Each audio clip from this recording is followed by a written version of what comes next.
lethal tempo nerfs, a massive buff to archangels, and much more as we get you guys completely up to date with how the meta will be shaping out. Welcome back everyone to the SkillCapped 11.24 tier list update. Dan is away for the next week, and so you'll have to put up with me for the time being. It looks like YouTube took away the dislike button at the absolute perfect time. As always, our tier list is curated and pieced together using extensive research on the most up-to-date stats combined with the help of our challenger players, so you guys can have the most accurate read on the solo queue meta. But before we get into it, be sure to check out SkillCapped if you want to truly get better at League of Legends. We're the only service that offers a money-back guarantee if you don't climb at least 5 divisions while actively using our service. We do this because our service really does work, and if it doesn't work for you, you shouldn't pay. Learn more at the end of this video or click the link in the description below. Alright, let's get right into it. The Debonair skin line will see multiple new additions for 11.24 as Brand will be added along with his own prestige edition. Draven, LeBlanc, Leona, Malzahar, Master Yi, and Zed are all set to receive their own Debonair skin as well. Moving on to system buffs, Archangel staff changes are extremely impactful as the cost will be reduced from 3,000 down to 2,600 gold.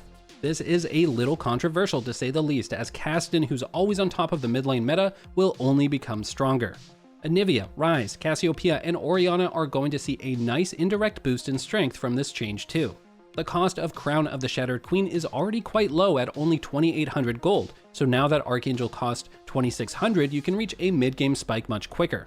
Riot has also decided to circle back on the Conqueror nerfs from a few patches ago and offer a partial revert. The stack duration will be increased from 4 to 5 seconds, which is still less than the 6 seconds it had back in 11.21. Adaptive damage per stack is buffed, going from 2 scaling to 4 up to 2 scaling to 4.5. Solid changes overall, as the lethal tempo nerfs in conjunction with these Conqueror buffs will put the two runes on a very similar playing field. The damage amp on Chemtech Dragon will actually be increasing from 5 to 6%. Riot is deciding to add more power to the standard Chemtech Dragon buff and taking power away from the Chemtech Dragon Soul, which we'll cover later in this guide. Hextech Dragon will also be altered, with the bonus attack speed increased from 5 to 6% and the bonus haste going from 5 to 6. Moving on to the nerfs, Crown of the Shattered Queen will receive a much needed nerf, just not in the direction we would have anticipated. Ability power will be reduced from 70 to 60. Without a doubt, Crown is a little busted at the moment, however, removing offensive power instead of nerfing the defensive aspect is not how we would have approached it.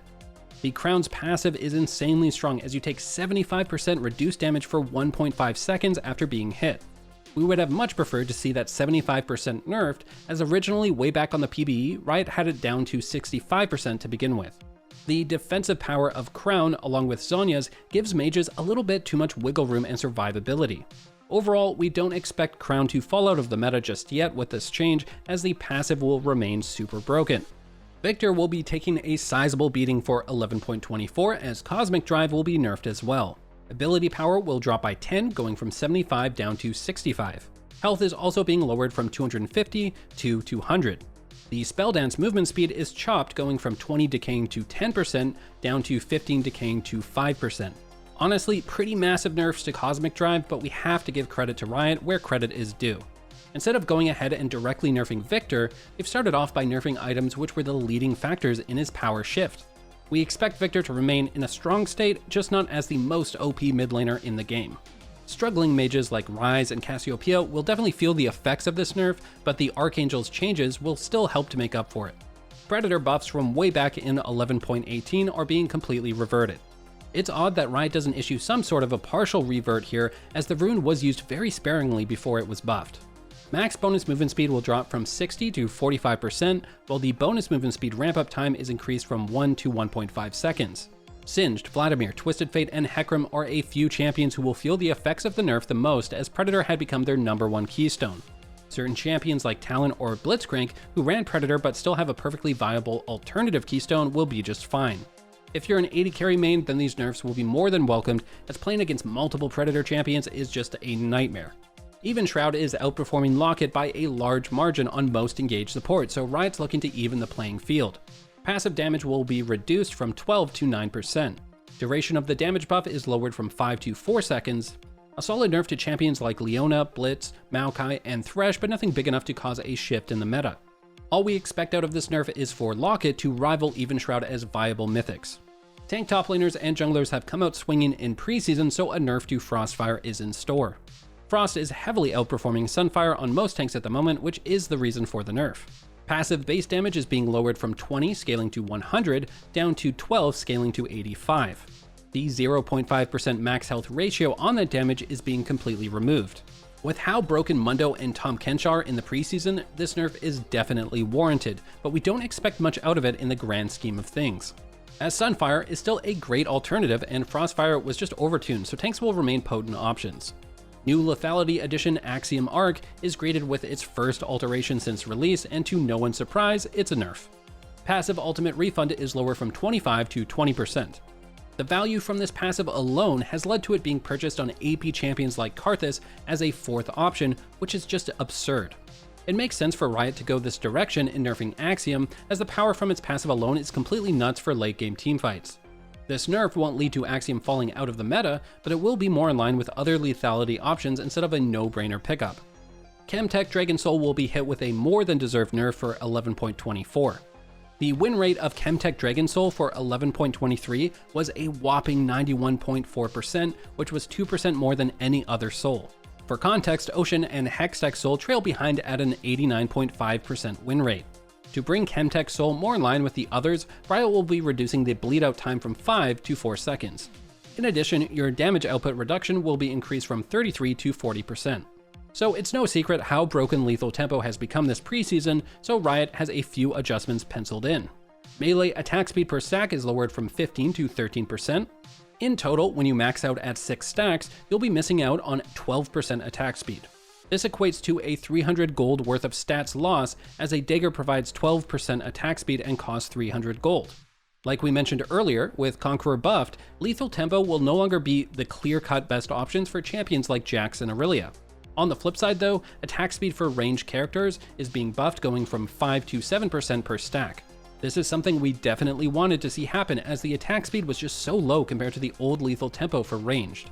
A nerf to the bonus attack range is lined up to compensate though, being lowered from 100 to 75. Overall, a few really solid adjustments that don't kill the rune, but help to bring it in line with other keystone options. The final system change we have for 11.24 is an adjustment to Glacial Augment. Base slow is lowered from 35 to 30%, however, the scaling will be increased. AD ratio is going from 2% per 100 bonus AD to 4% per 100 bonus AD. AP ratio is increased from 2% per 100 AP to 3% per 100 AP. Lastly, the heal and shield ratio is buffed from 5% per 100 heal and shield power to 7% per 100 heal and shield power. A nudge to Glacial's early game potency in compensation for some scaling buffs. The fact Glacial is most common on supports and the role in general sees a lesser gold income, these changes end up net negative for the majority of the game. By far the most prominent top laner throughout Season 11 has been Camille. If we went back and tracked the data, she's likely had the most OP tier placements for any champion period. Unless you're a Camille main, these nerfs have been long awaited, but they're finally here. E cooldown will be increased by 2 seconds at max rank. W sweet spot damage is going from 6 scaling to 8% max health to 5 scaling to 7% max health. Ratio on W drops from 3.3% per 100 bonus AD down to 2.5% per 100 bonus AD. Although to be honest, we wouldn't have been opposed to some even harsher nerfs, it's at least a step in the right direction. E nerf honestly doesn't matter too much, as the cooldown isn't lowered at rank 1. A huge factor in Camille's strength is her ability to run Ignite instead of Flash, so if Riot were to increase E cooldown early on, it would make taking Ignite a little bit more risky. W damage is a hit to early laning more than anything else, as late game, you one-shot everyone with Q, so W damage is pretty negligible at that point.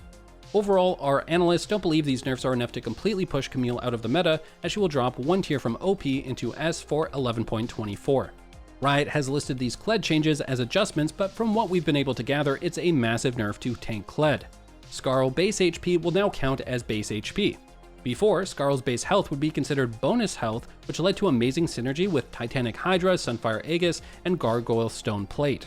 All 3 of those items have bonus health scaling aspects, so this changes Riot's way to try and shift Kled away from building tank. Just take a look at how much AD you're now going to lose from the Titanic passive. With a core build in 11.23, you'd receive 47 extra AD, and now that drops all the way down to 19 in 11.24. A pretty jaw-dropping nerf, as Riot has made it clear these tank builds for Kled will no longer exist. Scarl base health will see a small buff going from 400 scaling to 1420 to 400 scaling to 1550. E cooldown is reduced from 14 scaling to 10 seconds down to 13 scaling to 9 seconds. E ratio is buffed going from 60 to 65%. Take a look at the background gameplay though. Even with the E ratio increased, your damage is quite lower when building tank. All in all, Tank Kled will be hit the hardest by these changes, so Bruiser builds likely rise in priority for 11.24. Instead of building Sunfire, opting for Gore Drinker will now become much more viable. Kled will be moving from S into A tier as we see these changes as net negative moving forward. Nothing too major to report in regards to the top lane meta for 11.24, but we do have a few alterations. Shen will stand alone as the best top lane carry. With Camille nerfed, along with Tryndamere and Tahm Kench indirectly nerfed, it leaves room for Shen to rise above all the rest. Lethal tempo users like Tryndamere will feel the effects of the nerf, as a 300 gold loss of stats is nothing to scoff at. Conqueror buffs will lead to a small uptick in power for a bruiser like Aatrox, who has struggled to find an alternative keystone in recent patches.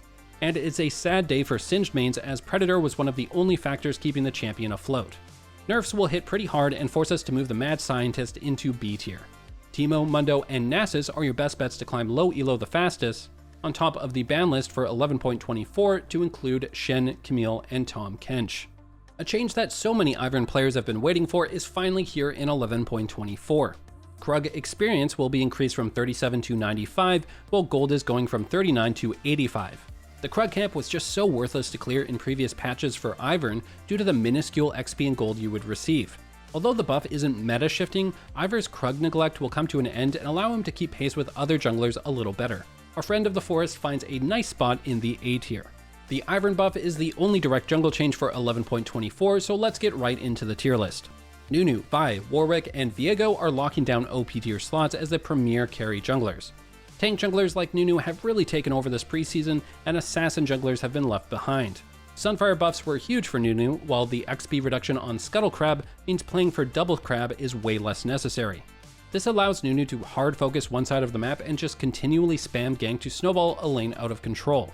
Lethal tempo nerfs are the reason for Master Yi dropping out of OP tier. Hecarim then slides down into A tier, as the Predator nerfs are going to hit him harder than the Conqueror buffs will be able to compensate. Top 3 low elo picks you should be spamming are Warwick, Trundle, and Master Yi. Graves, Vi, or Viego are all high value bans for the state of the meta. Although we don't have a single direct nerf to mid lane in 11.24, the item and rune changes will lead to a small shift in the meta.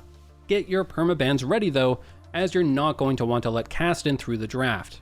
The Crown nerf is a slight nudge, while the Archangel's buff more than makes up for it. Enough talk about Kassadin's level 16, his level 13 will be completely insane now. To put this into perspective, Kassadin's 2 core items in 11.22 cost a total of 6,200 gold. In 11.24, a Crown into Archangel's build costs 5,400 gold, which is an incredible 800 gold reduction. Needless to say, Kassadin finds himself an OP tier slot alongside Lux and Anivia. Anivia moves up as she's been a reliable S tier pick in previous patches and sees a surge in strength due to Archangel's buff. Victor moves down to S tier as both of his core items in Crown and Cosmic Drive were hit with nerfs. Best low elo mid laners this patch include Lux, Malzahar, and Annie. Victor, Kassadin, and Lux are 3 champs you should consider banning for 11.24. Samira is one of the biggest winners of 11.24, as the Conqueror buffs along with a direct change will be boosting her up. Her ultimate mana cost is being completely removed, an early game buff to increase Samira's level 6 all-in consistency. It won't be enough to push Samira back into the upper echelon, but a jump from B into A tier is what we have in store. A quality of life buff is lined up for Caitlyn, as her next auto attack will get a partial timer reset whenever she targets an enemy marked by traps or net. Overall DPS will increase slightly as a result of this buff and will make capitalizing on trap plays a lot smoother. As a result, Kate will remain a very strong S tier option. AD carry meta looks very similar to 11.23, as Jinx, Vayne, Jhin, and Kog'Maw will reign supreme once again.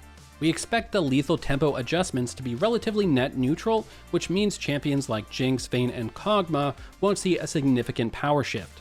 Although First Strike has taken over as Ezreal's #1 keystone, it will be interesting to see how the Conqueror buffs translate. You'll have 2 great options now, and be able to choose between the 2 based on preference and matchup. We expect Draven to make the swap back over to Conqueror, as it's already been outperforming Hail of Blades prior to the buff. Nothing else too crazy to report for the bot lane meta in 11.24, as everything looks to stabilize after the massive 11.23 patch. Ziggs, Misfortune, and Jinx are our top 3 low elo recommendations for AD carry, and the best bans for the current meta include Vayne, Ezreal, and Jinx. Just like mid lane, not a single direct buff or nerf to any support in 11.24. The OP tier is comprised of Soraka, Nami, Lux, Blitzcrank, and Maokai. Predator nerfs will lead to the rune being phased out for most situations on picks like Pyke and Blitz. Pyke isn't in the greatest state to begin with, so the Axiom Arc nerf will be felt especially due to the fact that it is his best performing rush item. Even Shroud changes are indirect nerfs to Maokai, Blitz, Leona, Thresh, and many other engaged supports. The priority on Locket will rise back up, as Even Shroud has been the #1 mythic for the majority of situations in 11.23. It's actually quite odd. Even Shroud and Glacial were both targeted as they're used mainly on engaged supports, while Enchanters are the ones dominating the meta. Lux, Nami, and Soraka become even more godlike due to many melee supports hit with indirect nerfs. Senna has had a very difficult time throughout the beginning of preseason due to the Glacial changes, so we'll be adjusting her down into B tier. The best supports for low elo are Soraka, Blitzcrank, and Zyra, while the most important bans for the meta include Nami, Blitzcrank, and Lux. Alright guys, before we wrap this up, let's tell you a little more about SkillCapped. So, we offer a 5-division rank up guarantee, and think that's a pretty crazy thing to offer. It's like a gym membership guaranteeing you'll get ripped. Your local gym would go bust if they offered that, right? Not us. We've offered this for years because our service really does work. It works so well, in fact, that we're able to produce by far the largest catalog of premium league guides on the internet. We add over 20 videos a week, with over 1,600 guides curated into over 100 courses no one can compare. We've also sent challenger players into Elo Hell 714 times and counting, where they commentate how to carry live. They also respond to all questions asked. Sign up today for as little as $4.99 a month if you are serious about improving. Now that you guys have a complete and up-to-date read on the solo queue meta, good luck on the Rift, and we'll catch you in the next one.